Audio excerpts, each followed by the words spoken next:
대통령님께서 입장하고 계십니다. 자, 앉으세요. 먼저 잠깐만요.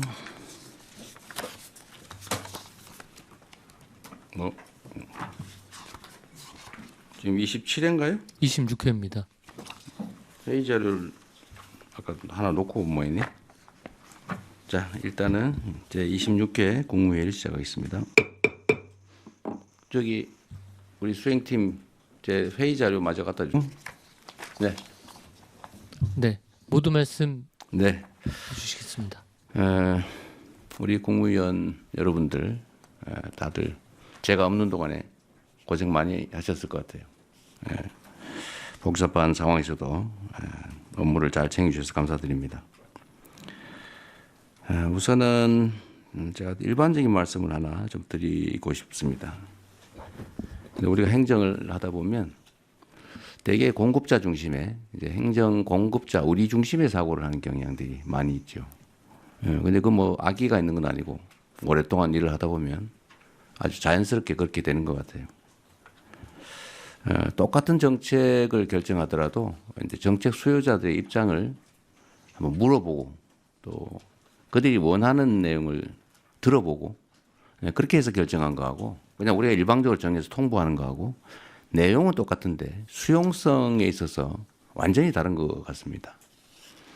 예를 들면 정책 수요자들한테 어떤 제재나 불이익을 주는 내용인 경우에도 어쨌든 미리 한번 의논하고 의견 듣고 하는 것하고 그게 원래 이거 해야 되는 거니까 일방적으로 통보해서 시행하는 것도 마찬가지로 그 수용성에 있어서는 큰 차이가 있습니다.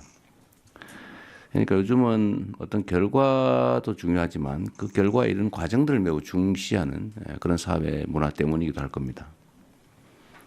요즘은 그러잖아요. 상품의 본질적 내용도 중요한데 그걸 어떻게 포장하느냐 또 스토리를 어떻게 부여하느냐에 따라서 완전히 다른 결과를 만들어내죠.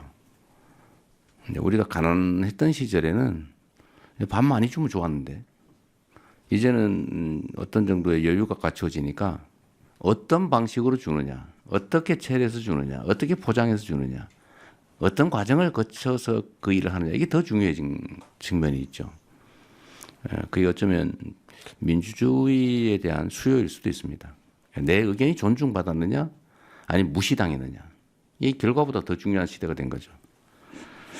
그래서 오늘도 정책안들 내용을 좀 보면 이제 뭐 대체적으로 다들 준비해 주고 계신데 가끔씩 그런 흔적들이 보입니다. 그러니까 누구를 위한 정책인가, 어떤 정책 결정을 할 때 그 정책의 영향이 어디에 어떻게 미치느냐에 대해서 방향이 약간 다르게 느껴지는 경우가 있어요. 제가 좀 공개적으로 말씀드리진 않을 건데 그런 점들을 한번 더 깊이 생각해 주면 좋겠습니다. 그리고 또 한 가지는 계속 강조하는 건데 어쨌든 우리가 쓰는 시간의 양은 곱하기 5,200만의 가치가 있다. 우리는 뭐 똑같은 일상의 일부일지 몰라도 우리가 하는 결정, 판단 이런 것들이 5,200만의 삶에 직접적으로 영향을 미치죠. 가끔씩은 국가의 운명에 영향을 미치기도 하지 않습니까? 그런 생각들을 좀 더 깊이 해주시면 좋겠어요. 언제나 뭐 그렇게 그런 생각으로 공직을 잘 다들 해 오신 것으로 생각됩니다.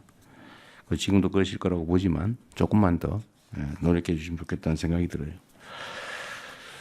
추경안은 오늘 우리가 검토하게 될 텐데 어쨌든 장기적으로 경기 침체가 계속되고 있고 특히 작년 12월 3일 이후로 심리적 위축이 심해서 있던 손님도 얼마 안 되던 손님도 다 떨어져 나갔다고 현장에서 너무 어려워합니다. 다행히 최근에는 조금 분위기가 개선되고 있긴 한데 어쨌든 본질적으로 우리 서민기업, 서민들이 겪는 고통이 매우 큰 것 같아요. 국가 재정을 이제 사용할 때가 됐습니다. 우리가 물론 이제 건전 재정, 재정 균형의 원칙 뭐 이런 거 되게 중요하죠. 균형 재정해야죠. 너무 과도하게 수입도 없는데 마구 쓰면 안 되는 건 당연하지만 정부 재정의 본질적 역할이 있지 않습니까? 정부 재정은 민간이 과열되면 억제하고 민간이 너무 과도하게 침체되면 부양해야 되는데 지금은 너무 침체가 심해서 정부의 역할이 필요할 때라는 생각이 들어요. 그래서 추경을 좀 더 해야 되겠다는 생각이고, 추경의 내용이 이제 문제인데 아마 감론을박이 있을 겁니다. 또 의견은 다 다를 수 있죠. 이걸 어디다 집행할 거냐, 뭐 예를 들면 어떤 게 더 경기 진작에 도움이 되냐, 현금 지원은 별로다, 뭐 차라리 건설 경기 부양이 낫다, 뭐 의견들은 다양할 수 있습니다. 또 누구에게 지원하는 게 맞느냐, 뭐 근데 이것도 역시 생각은 다를 수 있지만 이제 제도의 취지에 따라 좀 차이가 있을 거예요. 그래서 저는 이번 추경안에 이제 두 가지 핵심 요소가 있다. 하나는 일단은 경기 진작 요소가 좀 중요하죠. 두 번째는 이 경기 진작 과정에서 국민들이 혜택을 보게 되는데 일부 국민들이 또는 정부가 누가 더 많이 혜택을 보게 하는 게 맞느냐, 또 누구는 아예 제외하는 게 맞느냐, 이건 약간 가치와 뭐 이념의 문제이기도 하죠. 그런데 저는 그런 생각을 합니다. 만약 이제 일반 원칙으로요, 만약에 우리가 어떤 제도를 시행하는데 필요한 경비다 이게라고 하면 그 경비 지출에 따라서 혜택을 보는, 반사적 이익을 보는 사람은 누구여야 하느냐? 그건 가난한 사람이어야 하느냐? 아니면 세금을 많이 내는 부자여야 하느냐? 저는 어떤 필요에 의해서 경비를 지출한다고 하면 그 반사적 혜택은 최소한 국민들이 공평하게 혜택을 누리는 게 맞다고 생각해요. 아니면 어쩌면 좀 과하게 생각하면 그 경비를 더 많이 부담한 사람이 더 많은 혜택을 봐야 되는 거 아니냐, 이런 생각까지 할 수가 있죠. 즉 세금을 더 많이 내는 사람을 더 많이 혜택을 보게 할 수는 없지만 최소한 비슷하게 해줘야 되는 거 아니냐. 그런 측면에서는 평등한 기회를 주는 게 좋겠다는 생각이 들고, 또 한편으로는 모든 재정 지출은 어쨌든 직접적으로 이익을 주는 측면이 있기 때문에 가능하면 사회적 불평등을 완화하기 위한, 또 저소득층, 또 어려운 사람들한테 하는 게 또 맞죠. 그 두 가지 양면이 동시에 있는 것 같습니다.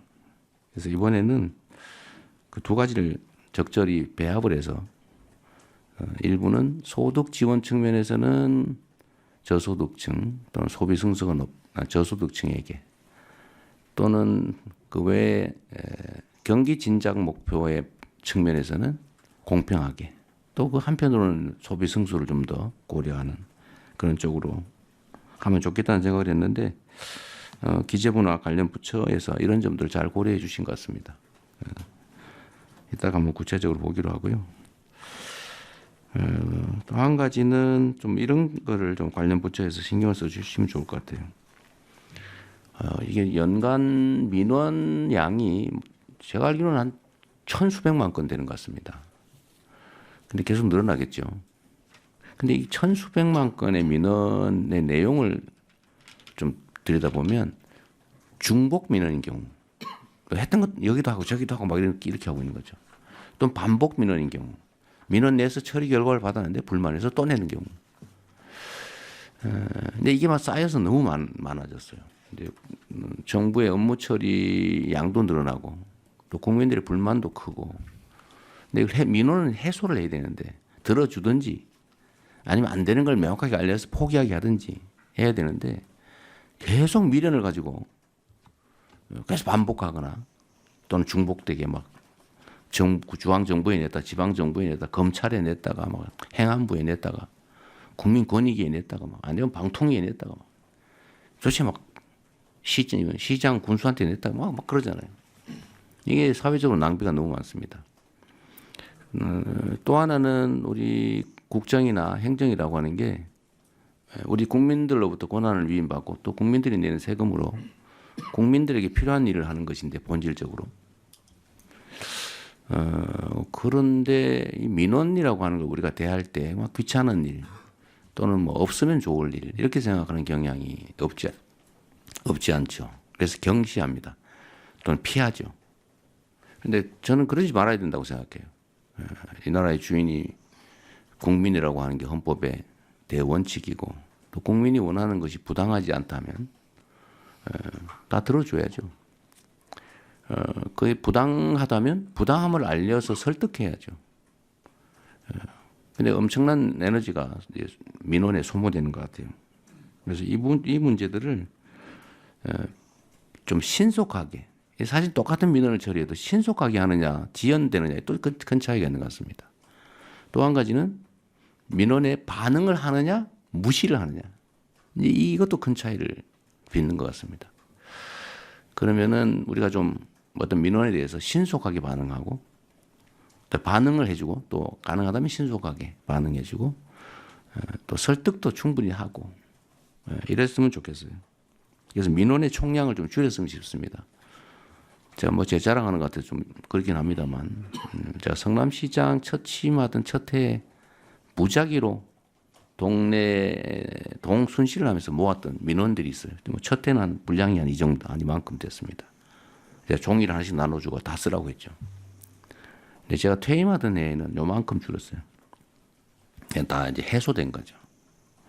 미리 들어주기도 하고 뭐 방법은 아주 다양하게 저희가 구사를 해봤는데 어쨌든 국민들이 정부 행정으로부터 무시당했다, 소외받고 있다, 억울하게 처분받았다, 해줘야 될 걸 안 하고 있어서 배제됐다, 이런 생각을 하지 않도록 좀 이 방법은 좀 최대한 찾으면 좋겠어요. 처리할 수 있는 건 최대한 신속하게 처리 시간도 좀 줄여주시고 또 안 되는 건 안 된다고 좀 솔직하게 설명을 좀 해주시고, 제가 경험해 본 바에 의하면 우리 국민들께서 민도가 매우 높아가지고 안 되는 거를 생떼를 쓰는 경우는 그리 많지 않아요. 설명이 부족해서 그래요. 한두 시간 뭐 두세 시간 시간 내서 신뢰할 수 있는 사람, 권위 있는 사람이 정말 진지하게 설명해 주면 거의 다 수용합니다. 그래서 대개는 울어요 마지막에 고맙다고. 이거 미리 설명을 잘해줬으면 내가 이렇게 몇 년 동안 끌려다니면서 생고생 안 했을 텐데 다 뭐 될 것처럼 얘기해가지고 미루는 바람에 조금만 힘 더 쓰면 될 줄 알고 이렇게 휴가 내고 막 몇 년 동안 쫓아다니는 게 너무 억울하다고. 그런 경우가 상당히 많이 있더라고요. 진지하게 민원을 대해주면 좀 좋겠다는 생각 듭니다. 오늘 많은 안건들 준비해 주셨는데 하여튼 한번 같이 의논해 보시고요. 이제 다시 한번 제가 없는 시간 동안에 큰 무리 없이 국무에 잘 임해 주셔서 감사드립니다.